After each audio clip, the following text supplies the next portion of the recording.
Alam mo, magkakatalo lang tayo rito eh. Hindi ho. The Let DOJ me is in a position to even calculate how much the applicant should restitute before he can be processed under the application. I'm making a distinction po between process and enjoying the benefits under this act. So, ipoprocess na po yan dahil matagal po naman ang paraan para malaman at matuntun ang lahat ng civil wala obligation. Wala pa nga pong statement whether or not meron nga sila. Wala pa tayo eh. Ating principal law agency sang-ayon sa ating Administrative Code of 1987. Di ba ma'am, sinabi mo kanina? Sa napaka-importante po ng role na ginagampanan po ng DOJ. Earlier po in our work in the Senate, more particularly the Blue Ribbon Committee, this representation as the erstwhile chairman of the Blue Ribbon Committee tried his best to get to the bottom of the investigation. We're talking about the flood control anomalous projects. Ang sabi pa nga namin noon, sisisirin po namin yung baha na yan para makita natin ang mastermind. Napakahirap po ng objective na sinet ng inyong lingkod kasi ayoko naman ng pinpoint lang natin. Sabi ko nga puro sapsap lang o maliliit na isda. Dapat yung matarget natin, yung pinakamalaking isda. Kasi siya yung nanggulo ng sistema kung bakit nangyari sa atin ito. And so I maximize the potential. Naisip po yung Witness Protection Program. Dahil sa hirap po ng pagpipinpoint ng utak talaga niyan, mangangailangan ka. So I floated the idea doon sa 15 contractors initially invited in the hearing. Ang sabi ko sa kanila, well, ano po ito, napakahirap po ng inyong kinasasadlakan ngayon sa investigasyon ito. Unang-una, yung offense po na ating pinag-uusapan is a major offense. Plunder nga po ang mangyayari rito. At least marami pang iba. So, kung gusto po ninyo na tulungan ng Estado, meron po tayong remedyo rito because this is legislative investigation. And under the Witness Protection Program, Section 4, sinasabi niya, kung gusto po ninyong tulungan ng Estado, mahirap po ang gagawin nyo, ngunit may nakalaan pong protection and benefit provided by law. So nung pinload ko po yung idea na yon, dalawa po yung lumabas, yung mag-asawang Diskaya. And initially, he enumerated 17 members of Congress, House of Representatives. Ang nangyari po, kasi hiningi naman nila yung Witness Protection Program, so nung panahon ko po, I recommended that they be processed under the Witness Protection Program. So sumulat po ako sa Senate President, yun naman po yung dapat nagawin. Sa kamalasan naman po, yung araw din na yun, nagkaroon ng coup. So napalitan po ang Senate President, yung naging Senate President, ayaw niya na po. Ayaw niyang ituloy.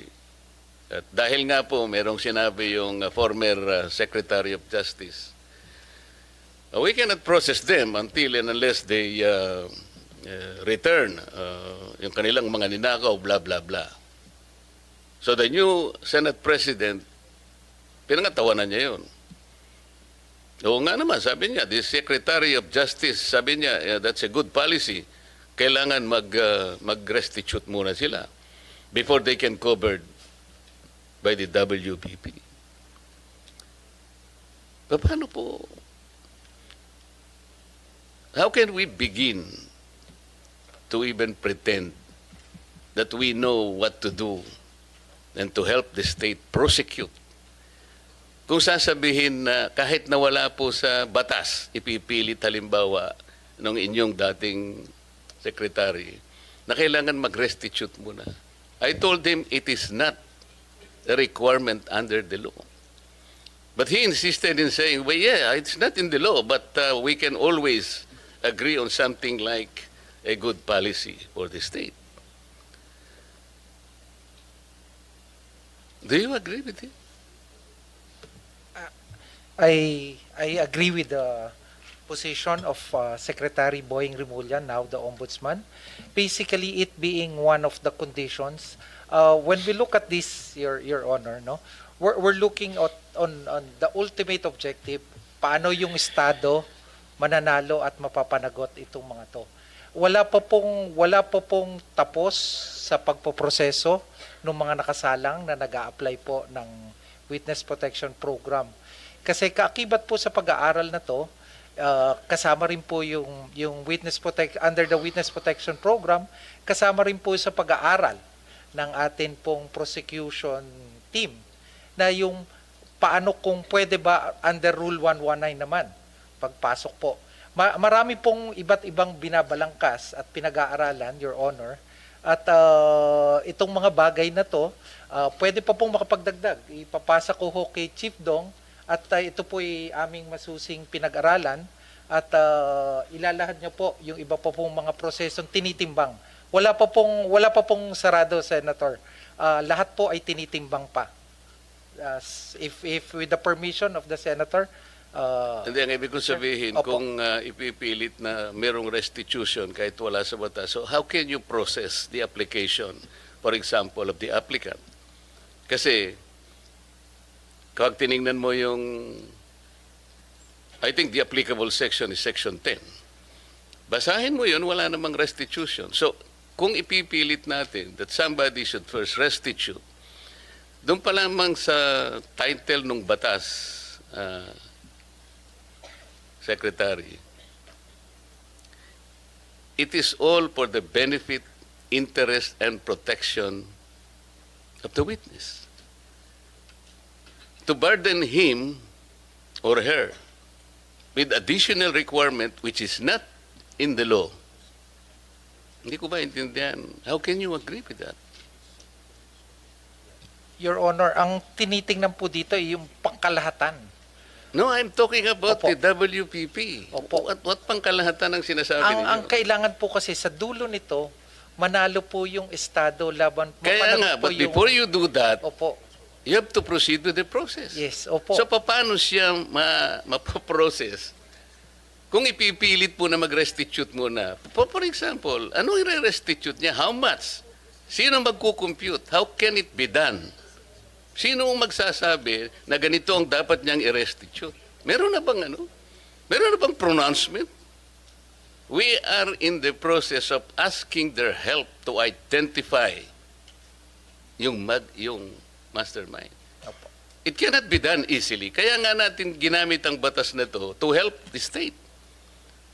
Ngayon, kung kayo po pala ay mag-prescribe ng isa pang requirement which is not in the law, I cannot believe this. Ito yung dilemma namin eh. Kaya nung pinipilit niya, sabi, and ako po nagtataka kung bakit kayo rin nag-agree kayo. So ano po talaga, kayo po yung ano eh. Ang DOJ is the principal law agency. If the principal law agency of this government will not even understand the basic requirements of the law, para lamang magkaroon ng nag-a-apply pa lang yung tao po eh. Imagine, hindi man natin masasabi kung ultimately magko-qualify siya eh.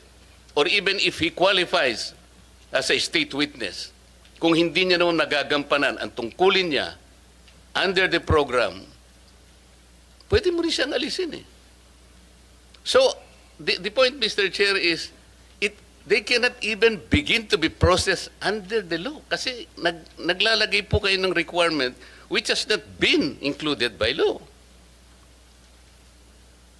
Sino yung mag-explain ulit? Sabi? May I be educated on that? Yes, Mr. Chairman. I just wanted to make an attempt to reconcile the debate on this matter. There's actually no inconsistency. First, It is correct that under Section 10, the law provides for the qualifications for a person to be qualified as a state witness. Nandun po yung materiality at absolute necessity ng testimony ng tao at corroborated po to on its material points by other witnesses and that he is not the most guilty. Okay. Now, under Section 5, which refers to the memorandum of agreement that has to be executed between the DOJ and the potential state witness, nakalagay din po dyan yung necessary matters that should bind the agreement dito po sa Witness Protection Program. And under Section 5, letter D, nakalagay din po dyan kung ano po yung legal obligations and civil judgments or civil aspect of the case against him. Ang ibig lang pong sabihin niyan, kakausapin naman po siya, maari pong i-process yung application niya, but under the first statement under Section 5, What the specific provision under that law, Section- under that provision? Section 5 po says Ano nga, that basahin mo. before a person is provided protection under this act, he shall first execute a memorandum of agreement Okay? which shall set forth his responsibilities including the following. Oh, ano So nga? kasama po dun sa mga obligations. Ano nga?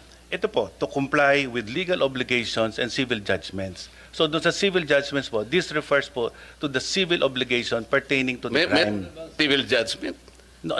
We are saying legal obligations. Ang basis po ng legal obligations The basis of includes- legal obligation is the law itself. is the law itself, Oh, which walang includes, nakalagay na restitution. Bakit mo ikokot yung which includes memorandum? po other provisions of law, including the civil code on unjust enrichment.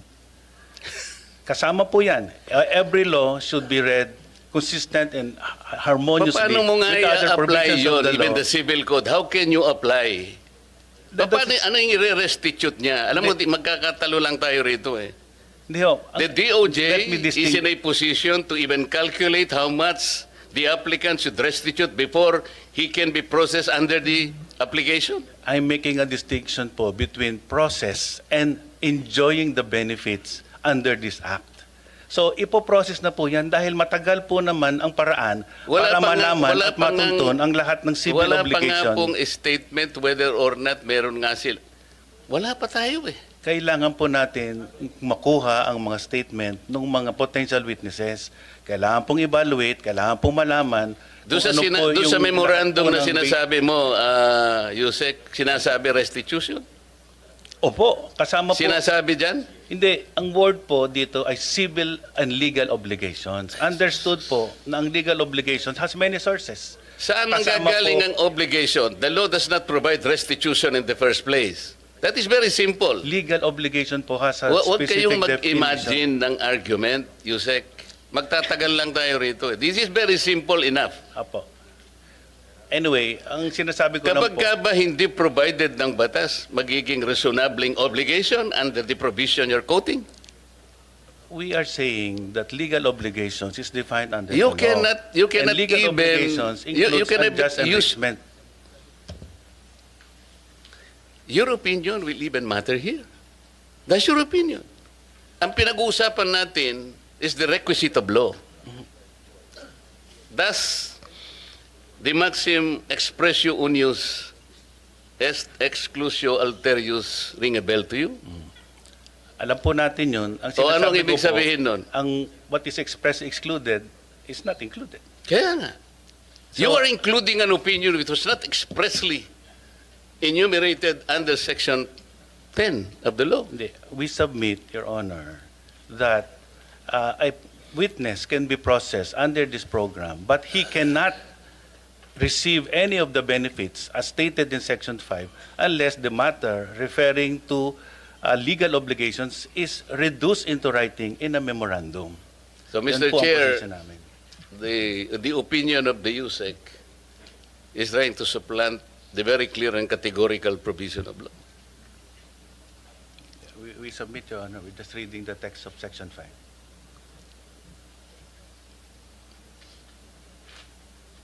Your Honor, may I also add, we are trying to get to the bottom of the You investigation. are adding an opinion and you are supplanting the basic provision of law. You cannot do that.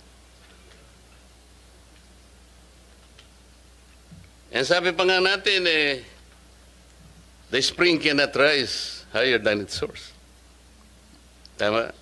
Opo. Paano?